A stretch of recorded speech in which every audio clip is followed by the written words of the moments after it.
The sky burned with a deep crimson glow as the Texas sun dipped below the horizon. A dry wind swept across the cracked earth, lifting dust like a ghost rising from the bones of a forgotten dream. Samuel Whitmore, a worn-down rancher in his 60s, stood silent beside a shrinking puddle, what remained of the water that once kept his land alive. Beside him, Midnight, a tall, proud black stallion, drank slowly, his reflection shaking in the muddy water. It wasn't just thirst, it was a quiet farewell. Samuel's weathered hand clutched a lead rope. Tomorrow, he'd sell his horse. His heart wasn't ready, but his wallet had made the choice for him. He couldn't look Midnight in the eye for long. Every time he did, he saw echoes of his past. His wife, now 7 years gone, who used to brush Midnight's coat with care. His sons, long grown and moved away, who'd ridden bareback under the summer sun. The ranch had once been a place of laughter and life. Now it was dust and debt. The drought had taken nearly everything. First the crops, then the cattle, and now, finally, it was coming for Midnight. Selling the horse meant letting go of the last piece of himself that still felt whole. The man from Amarillo was offering barely enough, but at this point, enough was enough. But then, something strange happened. Midnight didn't walk away after drinking. Instead, he began to paw at the dry ground beside the puddle. His hooves struck the earth again and again, as if something was buried beneath. Samuel frowned. Midnight had never done anything like this before. The old man stepped closer, eyes narrowing, heart beginning to pound for reasons he couldn't explain. The rhythmic sound of hooves hitting hard soil echoed louder than it should have, almost like a heartbeat underground. Midnight kept digging. The dry earth cracked open, and a strange dark patch began to show. Samuel knelt slowly, his knees stiff, his hands trembling as he brushed away loose dirt. His fingers touched something thick, slick, wet. A sharp, metallic scent filled his nose. He froze. "No," he whispered. "It can't be." But deep down he already knew. That smell, that color, that feel. It was oil. The horse let out a sharp, echoing whinny, standing tall like a sentinel over his discovery. Samuel stayed on his knees, staring into the shallow hole like it was the face of a ghost. His eyes filled with something he hadn't felt in years. Hope. Real, wild, terrifying hope. He wasn't going to sell that horse. Not now. Not ever. Samuel didn't sleep that night. He sat at the kitchen table, staring at an untouched cup of black coffee, his mind spiraling. Outside, the stars blinked faintly over the dying fields, but he couldn't take his eyes off the memory of what he'd seen, what Midnight had revealed. Oil. The possibility danced through his mind like a dangerous promise. Could it really be?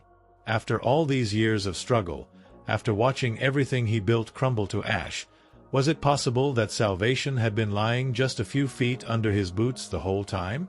By morning, the air was thick with heat and doubt. Samuel walked back out to the spot, half expecting it to have been a dream. But there it was, the shallow hole Midnight had dug, now surrounded by hoofprints and loose dirt. He knelt down again, pushing his fingers into the dark, slick mud. That smell, it was unmistakable. It clung to his skin, sharp and earthy, like something ancient finally breaking free. He stood up, wiped his hands on his jeans, and looked over at Midnight, who stood nearby, calm and quiet, as if he knew everything had changed. He didn't trust himself to believe it just yet. Too many things in his life had turned to dust before his eyes. So he called Eddie Reynolds, a friend from high school who now worked with a small energy company in Abilene. They hadn't talked in years, not since the funeral, but Eddie picked up on the first ring. "You found what?" he asked, voice cracking with disbelief.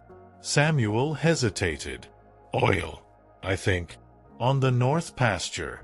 My horse found it." There was silence, then a low whistle. "I'll be there by morning." That night, Samuel walked the fields with Midnight at his side, the lead rope loose in his hand.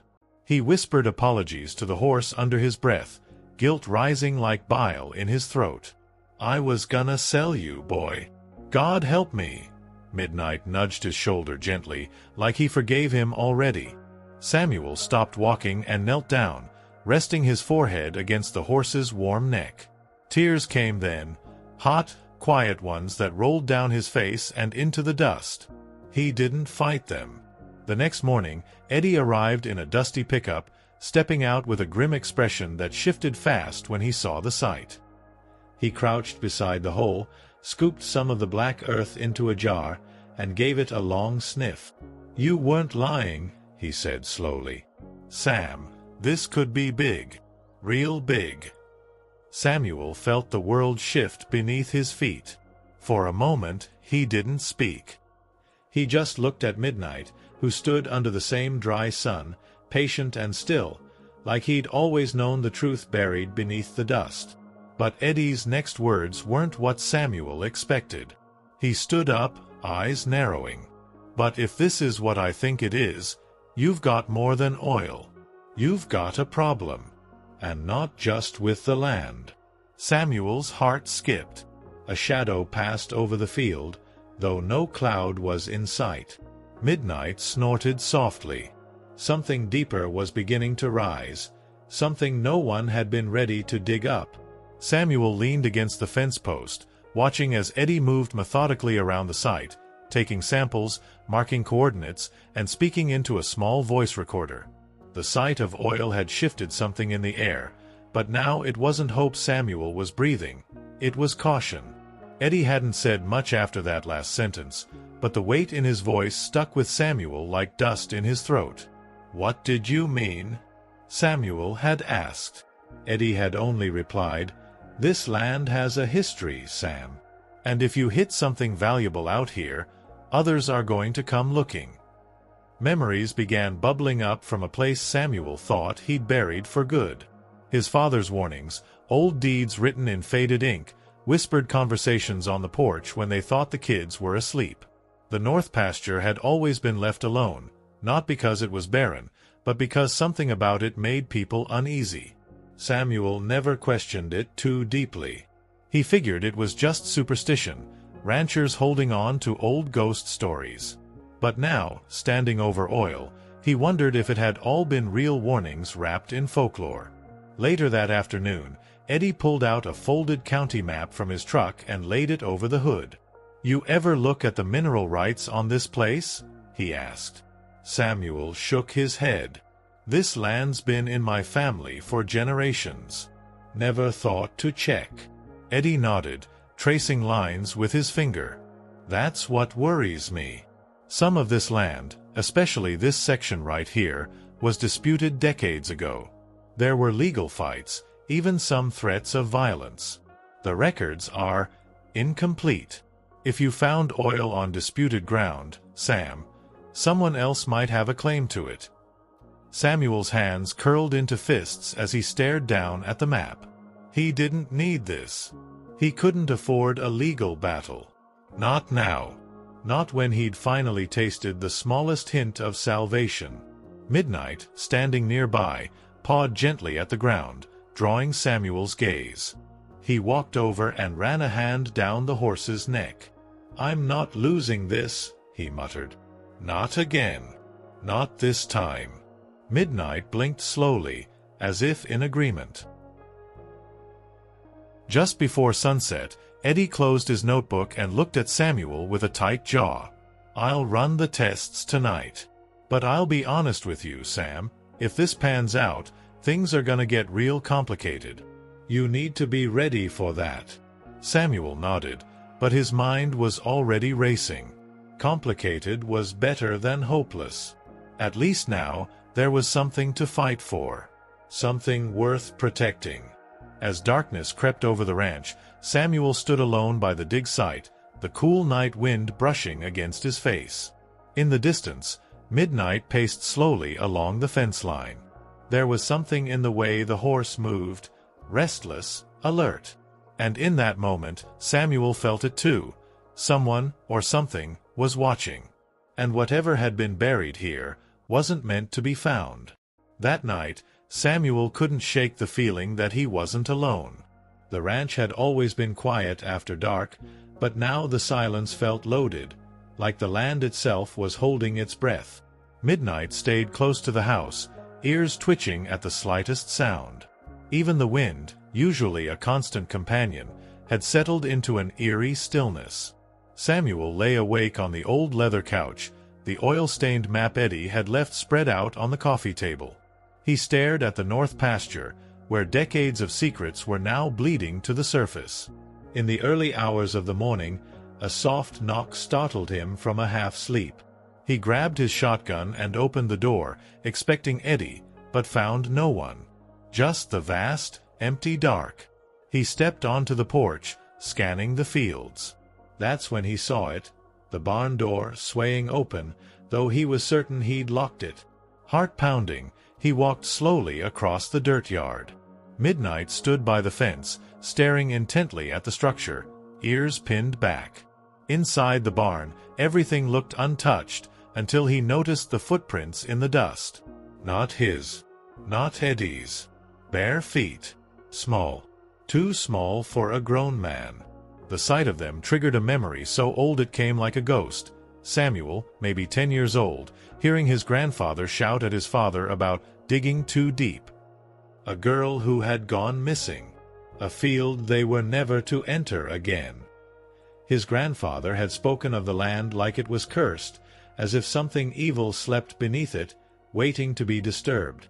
Samuel had forgotten about those stories, dismissed them as old man ramblings. But now, with oil seeping up and strangers wandering his property in the dead of night, those stories no longer seemed so far-fetched. He backed out of the barn and locked it again, his hands shaking.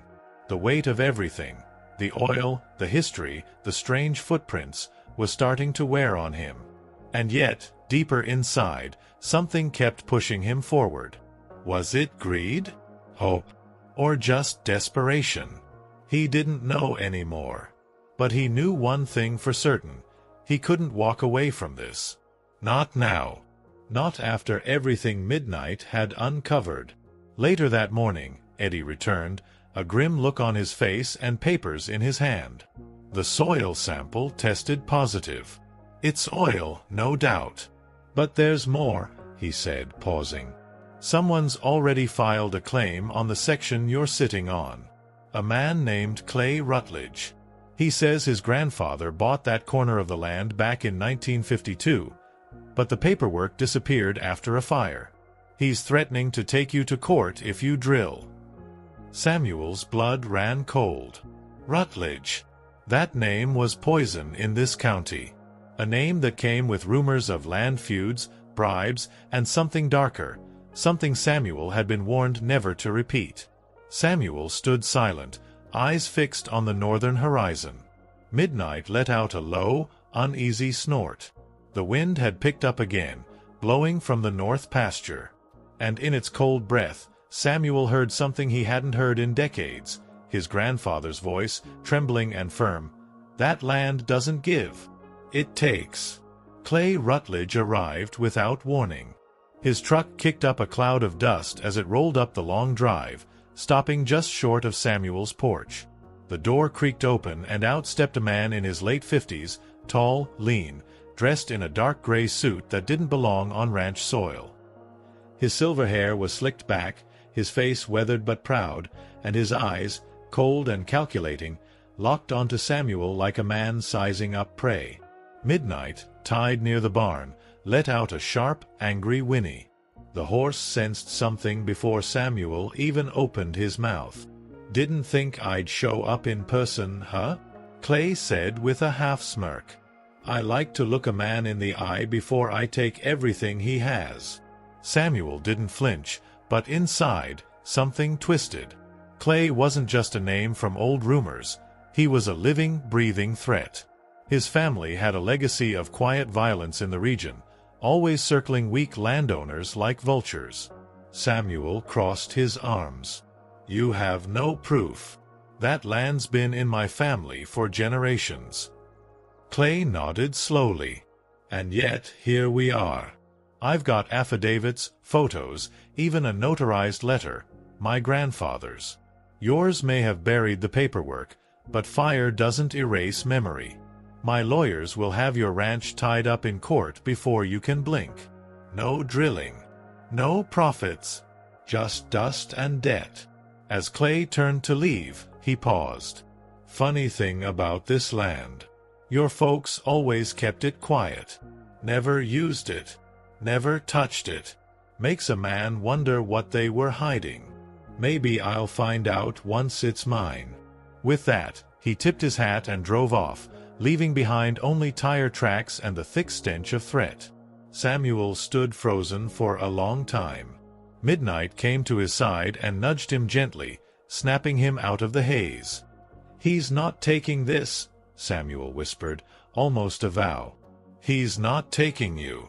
Not this land. Not the truth." That night, unable to sleep, Samuel dug deeper, into old chests, file boxes, and the corners of his father's forgotten study. In a cracked leather folder, behind water-damaged deeds and brittle maps, he found something that made his heart stop, a photo. Faded, almost ruined. A man, his grandfather, standing beside a drilling rig. Behind him, an oil-soaked child with wide eyes and no shoes. On the back, scrawled in fading ink, "She came up from the ground. They said it was cursed. We sealed it. God forgive us." The room went cold. Samuel dropped the photo and staggered back. Midnight neighed loudly outside, as if sensing the shift in the air. There was something buried on that land. Something more than oil, more than legal disputes. Something his family had hidden for decades. And now, with the seal broken, it was coming back. The morning after discovering the photo, Samuel stood in front of the north pasture with the image still clutched in his hand, now smudged with sweat and dirt. His mind ran in circles, trying to make sense of what he'd seen. The barefoot child covered in oil. The words written in a hand that trembled, "We sealed it." He looked down at the soil Midnight had disturbed days before, the same ground that now reeked not just of oil, but of secrets. Heavy, ancient secrets. "God forgive us," the note had said. And Samuel was beginning to understand why. Eddie returned around noon, a fresh stack of legal documents in his hand, but the moment he saw Samuel's face, he paused. What happened? Samuel didn't answer immediately. Instead, he handed Eddie the photograph. His friend studied it for a long time, growing pale. "Sam, this isn't just about oil. This is something else." Samuel nodded. "They buried more than land disputes out here, Ed. There was a girl. Maybe more. I think something went wrong. Something they covered up, and now it's rising back up." Eddie looked toward the field, a chill creeping down his spine despite the midday heat. "You really think they sealed something in the ground?" That night, driven by a mixture of fear and need, Samuel returned to the dig site with a shovel in hand. Midnight followed close behind, his steps uneasy.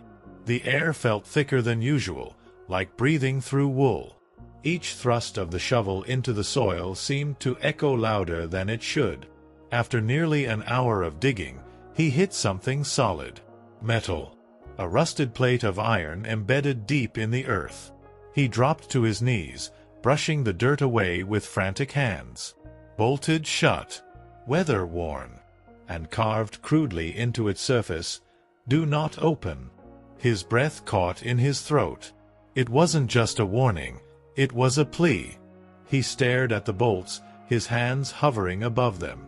Part of him screamed to stop, to walk away and never return. But another part, the part that had endured years of silence, betrayal, and loss, needed to know the truth. Not for oil. Not even for survival. But for the legacy he'd inherited without understanding it. Midnight stepped forward and placed a hoof near the plate, as if urging him to be sure. Samuel looked into the horse's eyes. They were wide, alert, and afraid. At dawn, Eddie arrived to find Samuel sitting by the plate, exhausted and pale, the photo tucked into his shirt pocket. "We need to talk," Samuel said quietly. "I'm not the only one who knows about this anymore. Clay's men were here last night. They didn't touch anything, but they were watching. I saw footprints. Cigarette butts by the gate." Eddie looked over his shoulder, suddenly aware of how exposed they were. "You think they know?" Samuel nodded. "They don't want the oil. They want this. Whatever this is." And now, for the first time since the oil had surfaced, Samuel wasn't sure if they had uncovered a blessing or awoken a curse. The tension broke just after midnight. Samuel had fallen asleep in his chair by the window, rifle across his lap, when a sharp banging at the barn door jolted him awake. Midnight neighed violently from his pen, hooves clashing against the stall floor. Samuel shot up, heart hammering, and rushed outside with the rifle raised. The barn door was open, again. But this time, the lock hadn't been broken. It had been melted. A pool of twisted metal lay beneath the latch, and the strong stench of burned rubber lingered in the air. Inside, hay was scattered, tools missing. The only untouched thing was Midnight, standing tall and defiant. Whoever had come hadn't dared touch the horse. That told Samuel everything he needed to know. Back inside, he found a note nailed to the front door. It was short, typed in bold letters, "Seal it again, or you'll be buried with it." The message turned his blood to ice. This wasn't about oil rights or court disputes anymore. Someone knew exactly what was under that iron plate. They didn't want the land. They wanted it silenced. Eddie arrived an hour later and read the note without saying a word. He just looked at Samuel, jaw tight. "You still think this is just about property lines?" Samuel shook his head slowly. "No. This is about whatever my grandfather tried to keep down there, and the people who swore to keep it down." They spent the morning checking the fences, inspecting tire tracks, and gathering what little evidence they could. Eddie called a contact in the sheriff's department, but when he mentioned Clay Rutledge's name, the officer went silent. "Stay out of it, Ed," he said before hanging up. That silence was confirmation. The local law wouldn't help. Maybe they were scared. Or maybe they were part of it. Either way, Samuel understood. He was on his own. Again. Just like when the drought came. Just like when he buried his wife. Alone with the weight of land that had never stopped taking. That evening, Samuel sat with Midnight in the stall, running his hand along the horse's back. "You led me here," he whispered. "You brought all this up. Maybe you knew. Maybe you were meant to." The horse lowered his head, calm, like always, but alert. Midnight had never shied from the unknown, and now neither would Samuel. "They want to scare me off," he muttered. "But I've got nothing left to lose. That plate's coming up." As the sun disappeared behind the hills, Samuel and Eddie returned to the site. They brought tools, floodlights, chains. It was time to see what had been hidden for generations. They worked in silence, the air thick with tension and dust. The bolts groaned as they began to give. And just as the last one popped loose, Midnight reared back and let out a scream unlike anything Samuel had ever heard. Pure fear. The kind that didn't come from instinct, but memory. They stared at the dark space beneath the plate. The ground didn't smell like oil anymore. It smelled like death.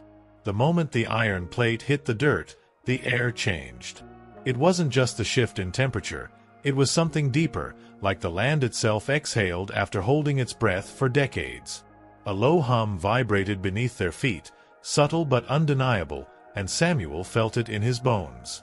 He and Eddie stood at the edge of the opening, flashlights in hand, peering into a void that swallowed the light whole. The space below was larger than they expected, like a buried chamber carved into the earth. Midnight stood several yards away, refusing to come closer, eyes wide, legs trembling. That was a first. The stallion had always been fearless. Whatever was below them, even he didn't want to face it. Eddie went down first. A metal ladder, rusted and barely holding, led them into the earth. The descent felt endless. The air was damp, thick, and foul, like something rotting had been sealed for too long. At the bottom, their boots touched compact dirt and stone. The flashlights finally caught on old wood beams, rusted tools, and broken crates. It wasn't just a chamber, it was a room. A man-made place. In the center lay what looked like an old oil drum, cracked open, its contents long dried. But beside it, partially buried in the dirt, was something else. A small shoe. Leather. Torn and stained. Next to it, bones. Samuel froze. Not animal bones. Human. Small. Fragile. Time seemed to slow as he knelt, heart pounding, and lifted a tiny bracelet from the dirt.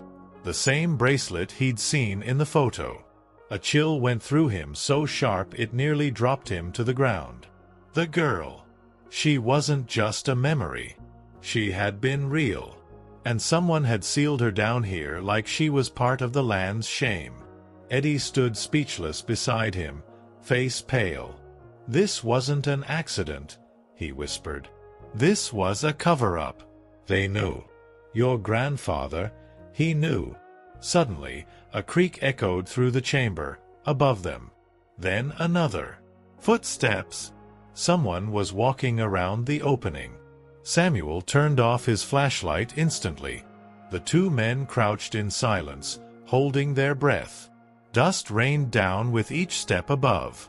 Whoever it was, they weren't talking. They were listening.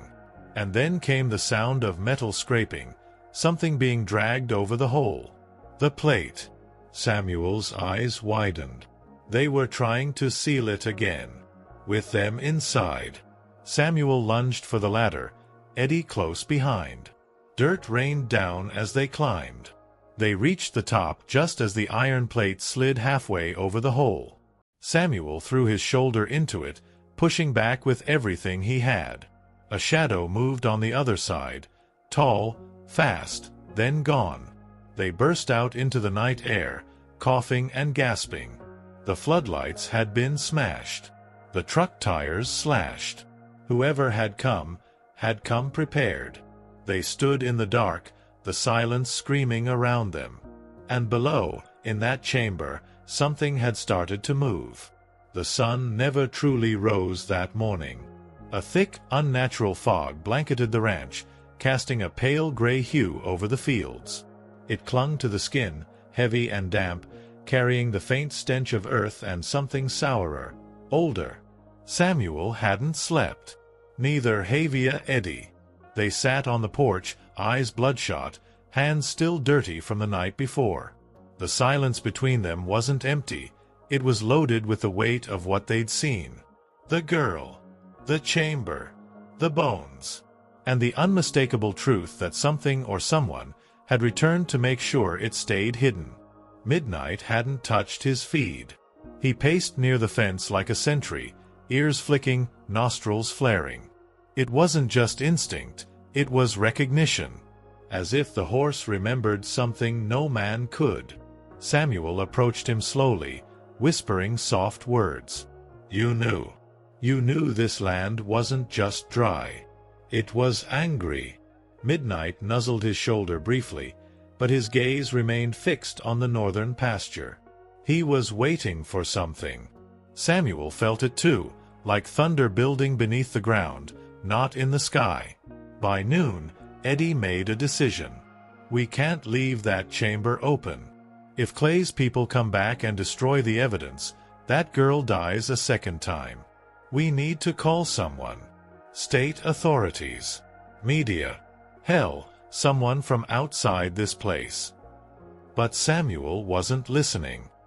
His eyes had fallen on a corner of the map Eddie had left folded on the porch table. Scribbled in faded pencil was a note he hadn't noticed before. CR paid to forget. Gate must stay closed. Samuel whispered the words aloud, and something clicked. Cr. Clay Rutledge's grandfather. It wasn't just oil rights. It was hush money. Silence purchased in blood. That afternoon, they returned to the chamber, this time with cameras, flashlights, and determination. The smell was stronger now, rancid and sweet, like something decomposing in the heat. But the air was colder than before. Too cold for a spring day in Texas. As they descended, a low sound began to echo from the walls, not mechanical, not natural. A whisper. A hum. A vibration that felt like it came from inside their bones. And at the center of the room, the bones were no longer still. The child's remains had shifted. The bracelet now lay in the open, as if deliberately placed. And scratched into the wall above the remains, a new message had appeared, fresh, damp, jagged. She remembers. Eddie stumbled back, his face pale. This isn't just about memory. This is haunting, Sam. Whatever was done to her, it stained this land. That oil, it wasn't just nature. It's part of her. That's why your grandfather sealed it. That's why the horse knew. Outside, the fog thickened again, swallowing the light, the fences, even the shape of the house. Midnight let out a long, broken cry, different from anything Samuel had ever heard. It wasn't fear. It was mourning. A call not just to warn, but to witness. Something had awakened, and now it was waiting. The fog lifted on the third morning. Samuel stepped outside and felt the air shift, lighter but not free. The land was still holding its breath. Midnight stood near the fence, unmoving. He hadn't eaten in days, only watched the field. Samuel knew now, the horse hadn't just found oil, he'd revealed the truth. And that truth had a weight no man should carry alone. Samuel drove into town with the photo, the bracelet, and a copy of his grandfather's confession. He dropped them at the county clerk's desk. This land buried a child. I'm not keeping it buried. The clerk said nothing, but the silence spoke volumes. That afternoon, reporters showed up at the ranch. Clay Rutledge never did. At sunset, Samuel returned to the chamber one last time. He dropped a single flower into the hole and whispered, "I'm sorry." Then he covered the opening, not with concrete, but with wood and wildflowers. It would stay closed, but not forgotten. The girl's name was still unknown. But now, the land would remember. Midnight walked beside him. His steps were calmer now. Samuel stopped near the barn and looked at him. "I almost gave you away," he said softly. "But you never gave up on me." Midnight leaned in, eyes calm. No words needed. Some bonds ran deeper than blood, deeper than fear. Samuel kept the ranch. The oil was real, but he refused to drill near the chamber. The money came from the rest of the land. Enough to breathe. Enough to rebuild. He repaired the fences, fixed the roof, and planted flowers over the forgotten place. Not as a grave, as a reminder. And every morning, Midnight stood by the field, watching, guarding, not the oil, not the past, but the truth.